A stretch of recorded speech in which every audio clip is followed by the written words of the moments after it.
Well, welcome to Monster Energy AMA Supercross and FIM World Championship. We're moving further east now, of course, Indianapolis, Indiana, but the last time ever we're going to race in the big dome behind us, the RCA Dome. It's going to be a big celebration in a place that has a lot of great history for sports and, of course, Supercross. Jason Weigandt and Jim Holley to talk about it. Jim, this is the last run. They got a new building right next door they're putting up, but the RCA Dome's got a lot of history, and we're about to put that all to bed. Yeah, and you mentioned the history, 17 years running here in the RCA Dome. Think about the Peyton Manning and the Colts. They play here, they give host to Supercross. Actually, Jason, I'm dating myself again, but I never got a chance to race inside the dome because they didn't have it when it wasn't on the schedule when I was riding. But it's going to be sad to see it go. I mean, I always look forward to flying in and coming down the interstate, and you see that big white dome, and I was wondering, has it got snow on that thing the first time I got here? But it's a beautiful facility. But on the other hand, you can't look at the monstrosity over there, the new stadium. Look at that thing. I mean, it's going to be great to be inside there next year. It's got a retractable roof on it, so that'll be nice. I don't know if you want to open up. I'm pretty cold out here. Yeah, I'll take all the inside we can. And that's, of course, what we get the RCA Dome. Way back in the day, Jeff Stanton won here in 1992. I think the biggest moment for the RCA Dome had to be when Mike LaRocco won the main event, Indiana's own Mike LaRocco in 2004. This year, a little history beyond just being the last race at the RCA Dome. This is the racetrack designed by Chad Reed. So the first time I've ever seen a track designed by Chad Reed. And Chad will try to win on the track he designed. He's 0 for 2 on the Ryder designed tracks this year. Wyndham won in Houston, and James Stewart designed Atlanta, and Reed was unable to come up with wins there. Can he rebound now?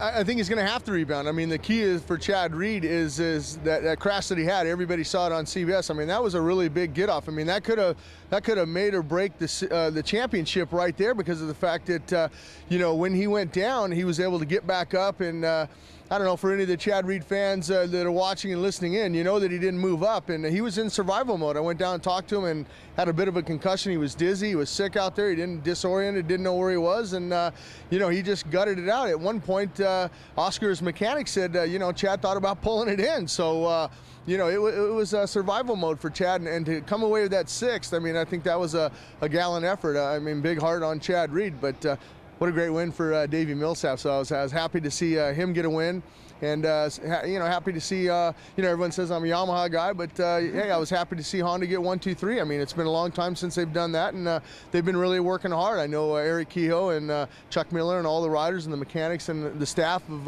they're real happy. And what about Trey Kennard? Another Honda guy comes away with a win, on the lights. And like you said, he led every lap in the heat race, led every lap in that main event. I mean, he's batting 1,000 right now coming in Indianapolis. And the key for him will be to stay grounded. And I think the kid's a real neat kid. He's not, he doesn't have a big head or conceited and say, oh, I got this under control. He knows that he's still got a lot of work cut out for him, but what a great win for those guys. And also the KTMs, Martin Davalos and Ryan Sipes. We knew the KTMs were fast. We saw their teammates out on the West Coast have some good finishes, but to come out here and make a statement, second and third, I look forward to KTM winning one of the East Coast rounds. Yeah, and with the good fortune for Trey Kennard and the KTM boys is some bad fortune on the reverse for some of the other favorites in the series. Josh Grant and Ryan Villopoto probably had the best credentials coming in here on this East Coast Championship Tour, and they ended up on the ground together at one point in that main event, and now they're playing catch-up in the points.